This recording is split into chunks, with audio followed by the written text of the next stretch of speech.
We need to determine whether this series is convergent or divergent, and it is highly likely that you are trying to do so within the context of learning about the integral test. So this is the test that we're going to apply here. And the first step to performing the integral test is to take the definition of your series and to basically transform it into a function. So we're going to let f of x equal the function 3 over x times the natural log of x. We then have to check that three conditions are satisfied. The first condition is that this function needs to be continuous,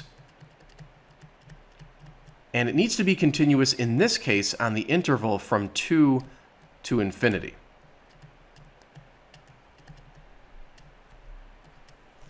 Now, the good news here is that that condition is indeed satisfied because the natural log of 2 is a defined value, and every value after 2 has a defined natural log as well. So natural log of 2.1 is defined in 3 and 4 and so on. And so we end up with 3 divided by a value, and so we're not going to end up basically with 3 divided by 0. So that means that our function is continuous. It needs to be a positive function on the same interval, and that's a little easier to check because we're only plugging in positive values of x anyways. And so this function will indeed be positive on the interval. And then it also needs to be decreasing on the interval. And we can see at a glance that that's also true because as x gets larger, then the denominator would also get larger. But as the denominator gets larger, the f of x would actually get smaller. So this just means that as x increases, f of x is going to decrease. And that shows us that indeed it is decreasing. You can also confirm that, and your teacher may require it, by computing the derivative of your function. And we may do that here briefly just in case you are required to do that. You can skip ahead a couple of minutes if you'd like to, if your teacher doesn't want you to do it this way. But let's take a look at the derivative of this function, and that will confirm that it is a decreasing function. We could probably end up using a quotient rule here, and so we'll do this as briefly as we can. So the quotient rule tells us to take the bottom function, multiplied by the derivative of the top function, and then subtract the top function multiplied by the derivative of the bottom. Now the bottom is a product, so we'd have to use the product rule there. So we would have the first function multiplied by the derivative of the second function plus the second function multiplied by the derivative of the first function, which would just be 1. And then we put this all over the bottom function squared. Now this will zero out. This will leave us, if we simplify a little bit, let's see, these x's will cancel. So you're going to have negative 3 times 1 plus the natural log of x over x natural log of x squared. Now, the denominator here will always be positive because you're squaring it. And the numerator is what's going to affect whether it's positive or negative. We can see that in the parentheses here, the 1 plus ln of x, that's going to be positive. But then this negative 3 out in front, when multiplied by the positive quantity in parentheses, will make this overall negative. So in other words, this derivative will be less than 0 on the interval from 2 to infinity. That does confirm that since the derivative is negative, that the function is decreasing. So we can conclude that the function is decreasing. A bit of a long story, but now let's get to the heart of the matter. We have to apply the integral test once the three conditions have been satisfied. So what we're going to do is go back and look at our original function, and we're going to integrate it from, in this case, 2 to infinity. So we'll carry it down here below. There's our function, and let's set up the integral. So we're going to go the integral from 2 to infinity of our function.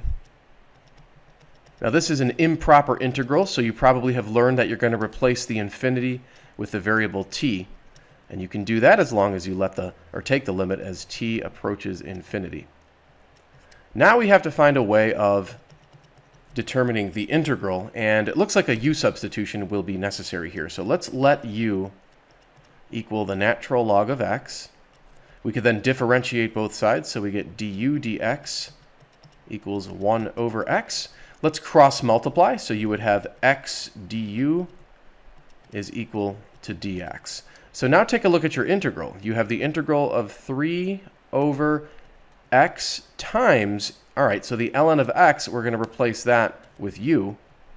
Now we would be integrating with respect to x, so there would be a dx here, but dx is x du. So we're going to actually replace that dx with x du. And what's nice, of course, is these x's will cancel out. This leaves us with the integral of 3 over u with respect to u. And, oh dear, I'm having some glitches here. And that, of course, is equal to 3 times the natural log of u. We can put our expression for u back in, which was ln of x. So this actually becomes 3 times the natural log of x.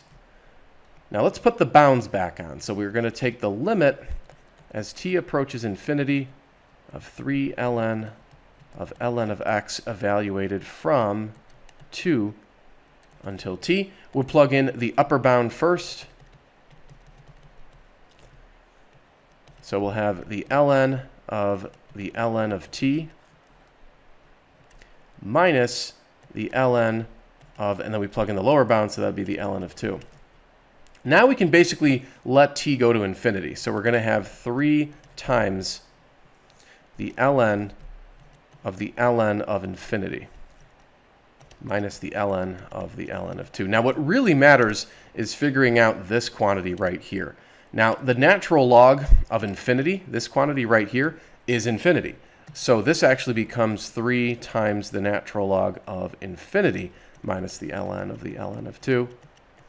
But same thing again, you have the natural log of infinity, and that is infinity. So you end up with 3 times infinity minus a finite quantity, ln of 2. Of course, I hope we all realize that this is going to go to infinity. This little quantity here doesn't matter, and multiplying infinity by 3 doesn't change it either. So your answer ends up equaling infinity, and therefore, the original series, which was 3 over n ln of n from 2 to infinity, will diverge according to the integral test.